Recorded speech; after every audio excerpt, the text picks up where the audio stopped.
Изрича името на кварталът си с притеснение. Факултета.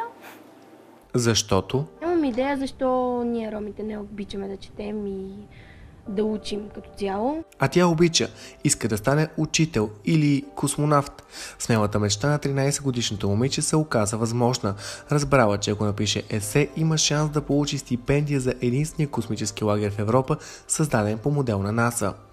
Избрах си да пиша за спорта в космоса. Да, писах за това. Писах за футбола, защото обичам да спортувам, обичам и космоса и се опитах да свържа двете неща. И да, отне ми около 2 или 3 дена да го напиша. Беше трудно. От Центъра за творческо обучение у нас оценили написаното. След като получила шанса да се докосне до звездите и за първи път да излезе от родния си квартал, Симона се разколебала за това дали е готова за лагера. Разколеба ме малко майка ми, защото тя ме попита преди някъде 1 месец преди да замина. Сигурно ли си, че го искаш, защото ще бъдеш 1 седмица без нас, а ти до сега не си се отделяла, а и ще говорите само на английски, няма ли ти е трудно? И след това мислех 2 дена преди да отговоря, буквално 2 дена.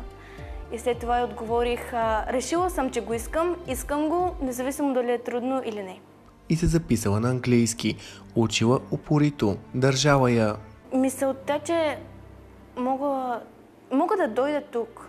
То, когато погледнеш, има в страницата снимки, обяснения и всякакви такива неща. И когато ги прочетеш и видиш снимките, и просто решаваш, че искаш да си на това място и да направиш същите неща, които са правили други деца. През август Симона беше сред малцината българчета, имали шанса да се докосне до Space Camp Turkey. Смятам, че това място би ме помогнало много за напред в живота, за да успея, може би, да вляза в друго училище или да, самото за моите знания много ми помага.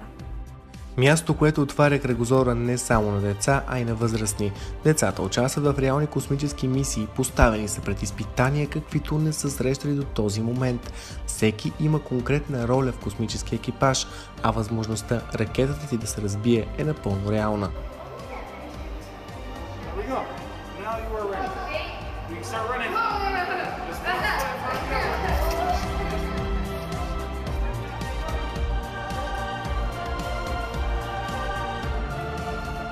Тренажорите, всъщност. Те са много интересни и когато се качиш на тях, имаш чувството, че си наистина в космоса.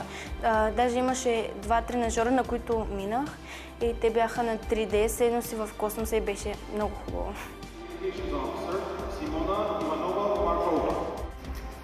Пътят от факултето до НАСА, оказа се, е по-лесен от този на обратно. Сега пред Симона има нови цели и мечти, още по-високи. 13-годишната момиче се надява повече млади хора от етноса й да повярват в себе си. Смятам, че трябва да вярват в мечтите си, защото ако не вярват в тях, те нямат нищо в живота. Аз мисля, че живота е семейство и мечти. За България сутрин от Измир, Благойци Целков.